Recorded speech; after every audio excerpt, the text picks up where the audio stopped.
Now, you know we call the eyeball, and the reason we do is because it is a ball. And this is a polystyrene ball. Now, I use metric, so this is about 5.5 centimeters across.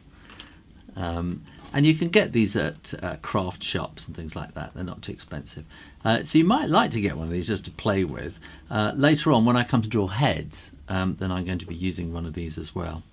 But very, very simply, when we did the drawing as an eye as a dot, then that is basically it. And you can see that this dot can move around and look. And then we turned the eye into a circle, and so this is exactly what is going on when we kind of place the dot in different areas. That's looking up and looking down and looking sideways and looking straight ahead.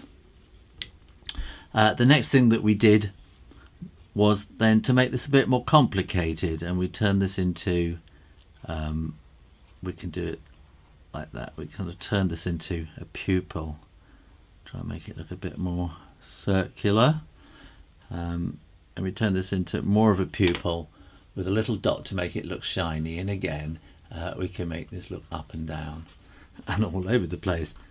Now I'll try and make this accurate. So this will be the iris, and I'm going to make it this rather strange grey kind of shape, so that's just smushing it all together, but never mind. And that gives you an idea of the eyeball, the pupil and the iris around it. So basically the eye sits in a socket in the skull, and then the skin is over the front, and to be able to see through it you have to cut a slit through it. So this is where you might like to look away, because it might give you ideas and you might start feeling squeamish. And I'm just going to draw a line over that so we can see where we open it up, and I'm going to just very roughly emboss a shape around there, just to make it easier to sort of open up the eyelid. So if we place our eye underneath, you can see it sort of poking through there, then we can open up the eyeball and you can see how this works. So there's a slit across, and the skin kind of folds over the top of the ball. So whenever you're drawing, remember that underneath there really is a ball, and you've got that kind of shape.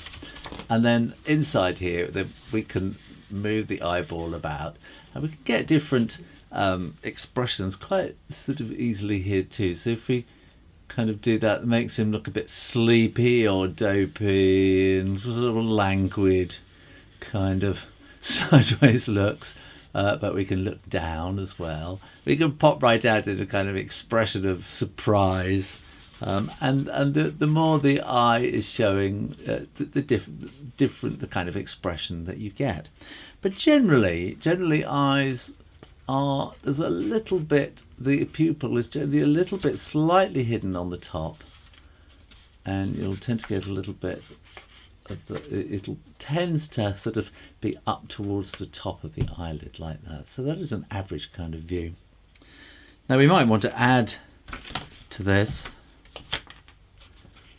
You will quite often see in drawings, and you'll see a line above, and you quite often might see a little line there, and you might see a line down below. You might have some laughter lines on the side. And also eyelashes, won't you? You'll have eyelashes. You'll be going out that way, and you'll be getting eyelashes then coming this way as well. And there tend not to be quite so many on the bottom. And now you can see that our eye is becoming quite realistic and animated. It's almost like somebody is trying to tell us that in the next video we're going to start drawing more complicated and realistic but simple two-dimensional eyes.